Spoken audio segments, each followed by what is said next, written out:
Bharatiya Janata party का पिछड़ों के प्रति व्यवहार हमेशा सौतेला रहा है और आज जो हमें देखने को मिल रहा है ये पहली बार ऐसा नहीं हो रहा है। भारतीय जनता पार्टी का समय समय पर पिछड़ों के प्रति, दलितों के प्रति हमेशा सौतेला व्यवहार रहा है और आज पिछड़ों का आरक्षण छीना है, कल दलितों की बारी हो सकती है। ओबीसी समाज का आरक्षण खत्म करके न केवल उनको धोखा दिया जा रहा है बल्कि बाबा साहब द्वारा पिछड़े और शोषित समाज को मिले अधिकारों को छीनने का षड्यंत्र चल रहा है।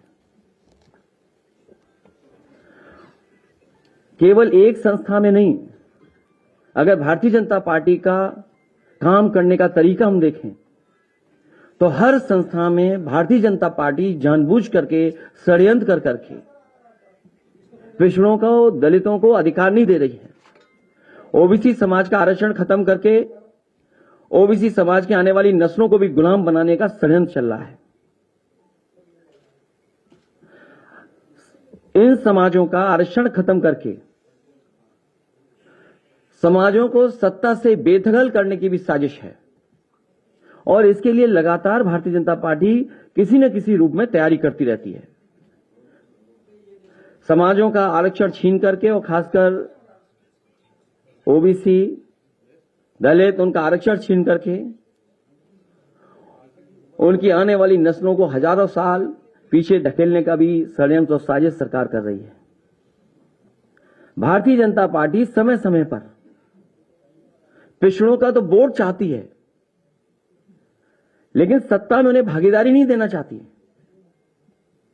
कोई न कोई प्रचार के माध्यम से कुछ लोगों को फुसला करके उनके बीच संदेश भेजने का काम, वोट तो लेना चाहते हैं लेकिन जब कभी उन्हें भागीदारी देने की बात आएगी तो भारतीय जनता पार्टी उन्हें भागीदारी नहीं देगी। ये जो सरकार आज भी बनी दिखाई दे रही है उत्तर प्रदेश में और दिल्ली की सरकार, ये पिछड़ों के वोटों से बनी सरकार है और इन दोनों सरकारों में पिछड़ों के लिए कोई जगह नहीं है और लगातार संस्थाओं में साजिश करके, षड्यंत्र कर करके कहीं न कहीं उस कगार पर समाज को पहुंचा दिया कि रिजर्वेशन के लिए भी एक रेवोल्यूशन हो जाए। इसलिए समाजवादी पार्टी और हमारी पार्टी के सभी लोग का मानना है कि भारतीय जनता पार्टी जब तक सरकार में है उनके अधिकार सुरक्षित नहीं है। और वो बात मैं दोबारा कहता हूं कि आज पिछड़ों का छीना है, कल दलितों का भी छीनेंगे। बाबा साहब भीमराव अम्बेडकर जी ने जो सपना दिखाया था, जो सपने देखे थे, उन अधिकारों को, हक को छीनने का काम ये सरकार लगातार कर रही है और केवल एक बार इनका सौतेला व्यवहार नहीं देखा। मुझे याद है जिस समय इनकी सरकार पिछली बार नई नई बनी थी उस समय जो पुलिस भर्ती की सूची बननी थी, क्योंकि रिजल्ट कोर्ट में उसको शामिल था, रिजल्ट आ चुका था, किन्हीं कारणों से रिजल्ट घोषित नहीं हो पा रहा था। जब कोर्ट के माध्यम से घोषित किया गया तो इसी भारतीय जनता पार्टी की सरकार ने वो रिजल्ट घोषित किया और घोषित होने के 3-4 दिन बाद इन्होंने पूरा का पूरा रिजल्ट बदल दिया और कहा कि ये नई आरक्षण व्यवस्था है, उसके तहत नई सूची बनाई जाएगी। मुझे याद है उस समय 1700 पिछड़े और दलित नौजवानों को नौकरी मिली थी। वो 4 दिन तो खुश रहे लेकिन 4 दिन के बाद वो खुश नहीं रह पाए, उनको नौकरी से बाहर जाना पड़ा।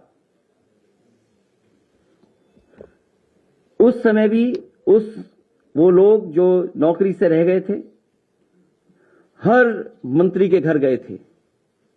लगता तो यह है कि भारतीय जनता पार्टी की सरकार में आने के बाद और भारतीय जनता पार्टी में शामिल होने के बाद जो नेता उसमें हैं उनकी आत्मा मर जाती है, उन्हें कोई दिखाई नहीं देता। केवल यही नहीं, 69,000 वाले में जिस तरीके से सरकार ने घोटाला किया वो एक उदाहरण है। यूनिवर्सिटियों में जिस तरीके से नौकरियां मिली हैं, आप कोई यूनिवर्सिटी उठा लीजिए। मुझे याद है बलिया में यूनिवर्सिटी समाजवादी सरकार में बनी थी। समाजवादी नेता चंद्रशेखर जी के नाम पर बड़े पैमाने पे घोटाला हुआ। बांदा यूनिवर्सिटी में घोटाला हुआ। अभी यूनिवर्सिटियों में जहां भी जिस संस्था में जो लोग बैठे हैं, बड़े पैमाने पे घोटाले हो रहे हैं और बड़े पैमाने पर पिछड़े और दलित लोगों के साथ भेदभाव हो रहा है। उन्हें जो हक और सम्मान और जगह मिलनी चाहिए वो जगह नहीं सरकार दे रही। और केवल एक यूनिवर्सिटी में नहीं, पूरे उत्तर प्रदेश की आप यूनिवर्सिटियां उठाकर देख सकते हैं। एक बार तो इस सरकार ने आयोग भी गठित किया, एक कमेटी भी बनाई और कहा कि इसमें पिछड़ों की गिनती होगी। उस आयोग ने, उस कमेटी ने रिपोर्ट तो दी, लेकिन वो रिपोर्ट कभी सार्वजनिक नहीं की गई। और सरकार ने ये कहा, सरकार की मंशा ये थी कि क्लास 3 और क्लास 4 में कितने पिछड़े नौकरी पा रहे हैं, उनकी कितनी गिनती है उसमें। लेकिन सरकार ने अभी तक उस रिपोर्ट को पब्लिक नहीं किया, किसी की जानकारी में नहीं लाया गया। इसलिए लगातार सरकार भेदभाव कर रही है और जरूरत पड़ेगी और हमारी पार्टी के संगठन के लोग, पिछड़ा वर्ग का जो संगठन है उसके लोग तैयार कर रहे हैं। अगर सुप्रीम कोर्ट में भी लड़ाई लड़नी पड़ेगी तो समाजवादी पार्टी पिछड़े वर्ग के साथ पूरे सहयोग और मदद के साथ खड़ी होगी, जिससे सुप्रीम कोर्ट में भी लड़ाई लड़ी जा सके। क्योंकि सरकार पे भरोसा नहीं है और सरकार न केवल आरक्षण पे भेदभाव कर रही है बल्कि चुनाव से भी भागना चाहती है। चुनाव को ये फेस नहीं करना चाहते, क्योंकि वो जानते हैं कि जनता के सामने अगर वो जाएंगे तो जनता बुरी तरह इन्हें हरा देगी। हाल में जो चुनाव हुए हैं उन परिणामों ने बताया है कि पिछड़े दलित अल्पसंख्यक सब वर्ग के लोगों ने मिलकर के एक हो करके इस भारतीय जनता पार्टी की गलत नीतियों के खिलाफ वोट डाला था। चाहे वो मैनपुरी हो, खतौली हो और रामपुर में जो बेईमानी की वो सब जानते हैं।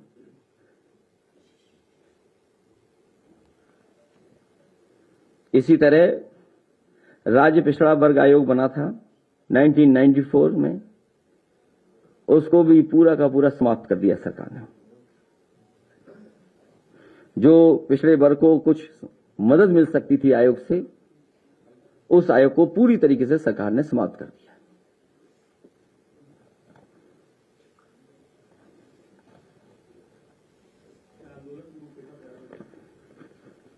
अभी दूसरा विषय भी, उसके बाद इकट्ठा पूछ लेना आप। मैं चाहूंगा कि अयोध्या वाले कुछ लोग हैं जो अपनी बात को रखना चाहते हैं।